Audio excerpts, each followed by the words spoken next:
So we started off our project by coming up with as many simple machines as we could to try to link together all the Rube Goldberg ideas that we had. Our main design started off with going from high elevation to low elevation with the use of a liquid or water elevator. And on the diagram you can see the tube and the ramp that would cause the change in level. And then we went on to other ideas for changing height, including a parachute, also using, and the balloon elevator. We also had the ideas of using Newton balls or a pendulum to move objects from one location to another.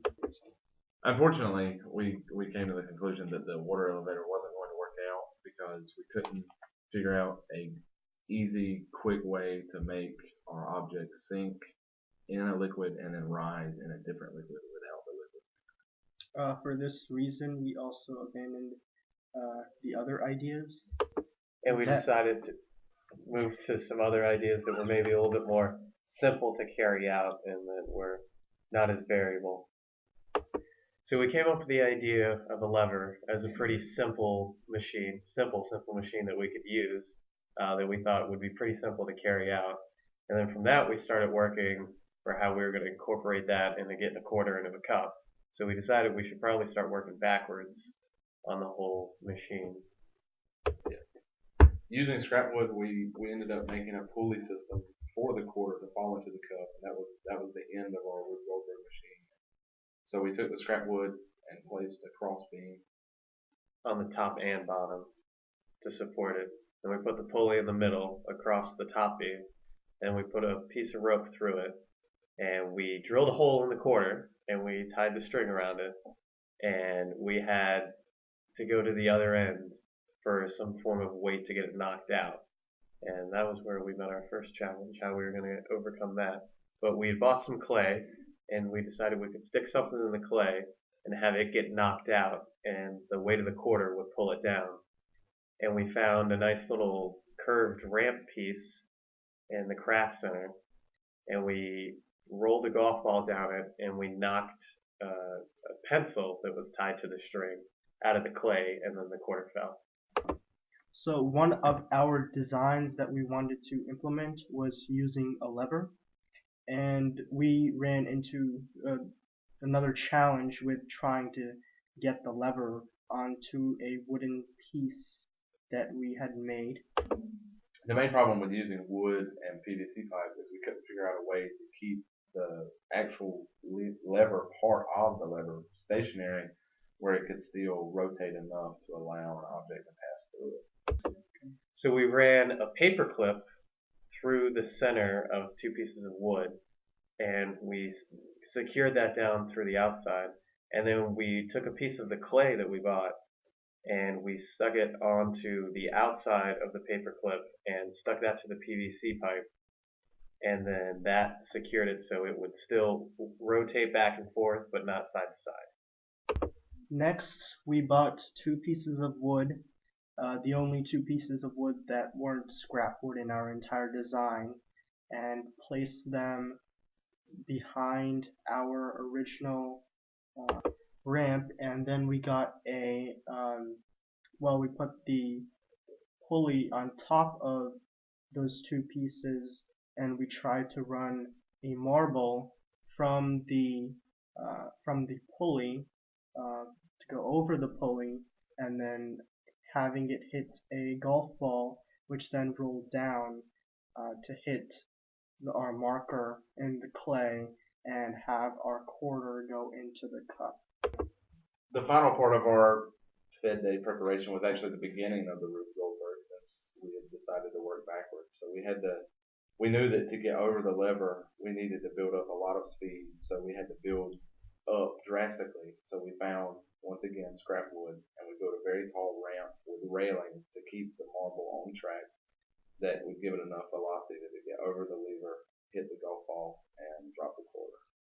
After this, we realized that due to the fact that there was a lot of scrap wood and we had a lot of problems keeping the marble on the track, we had to build a lot of support and railings to make sure the marble did not fall off of the track. We also did the same thing for the golf ball, and again we used more scrap wood. And then we also took the two pieces of wood that we bought and we stacked it up to give it that elevation, and then we elevated that so that there'd be a slope down, and we put the lever on that elevated piece of wood. Okay, then our next challenge was that our machine was too long, by maybe 2 or 3 feet. So we decided to, I guess, move the end to the side, which we ran into another problem because then the marble had to hit it at The an golf angle. ball. Hit the golf ball Well, at an angle. at an angle, which then would roll down and hit the marker that was in the clay, which then activated the pulley that put the quarter into the cup. And that was our final machine that worked. Go. Go. Yeah, go. Go. Go. There it is.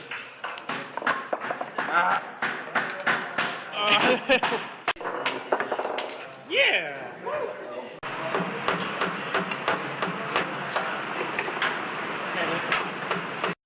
For our challenges, one of the main challenges that we encountered was that we were brainstorming far too much in the beginning of our meetings, and because we didn't start building any of our original designs, we didn't have time to test it, and because we didn't test it, we didn't know what worked and what didn't work.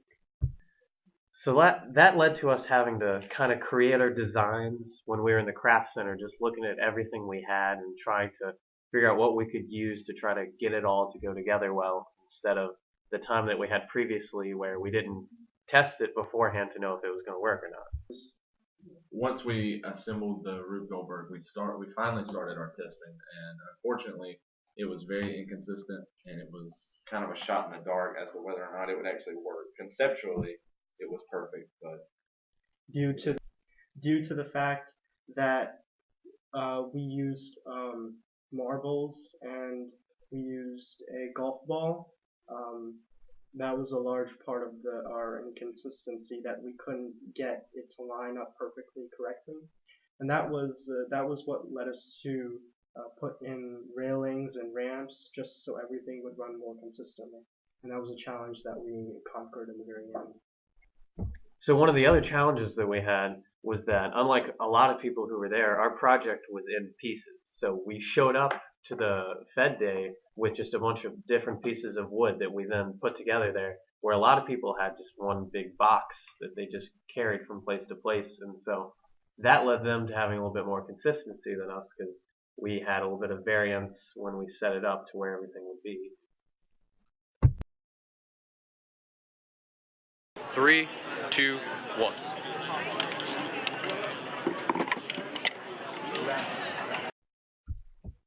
at the FEDD Day presentation, we were able to really pull together all three aspects of our project: the actual machine, the research paper, and the 3D model. And overall, and somewhat surprisingly, our machine ran perfectly every time that it was presented to normal passerbys and the judges. So that was very satisfying. Something we would certainly do differently if we had to do the project again is we would start building and constructing our smaller ideas a lot sooner, rather than coming up with more and more ideas as to how to make it work. And some advice we would have to future groups: if you come up with an idea, try to start implementing that idea as soon as possible, even if it's not completely finished.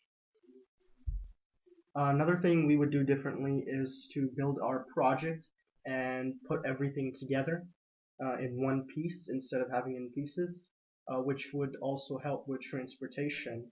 That as a result of having it in pieces, we had to carry pieces around everywhere, and because it was in one piece, we had pieces falling all over the place that were small and that were important for the project.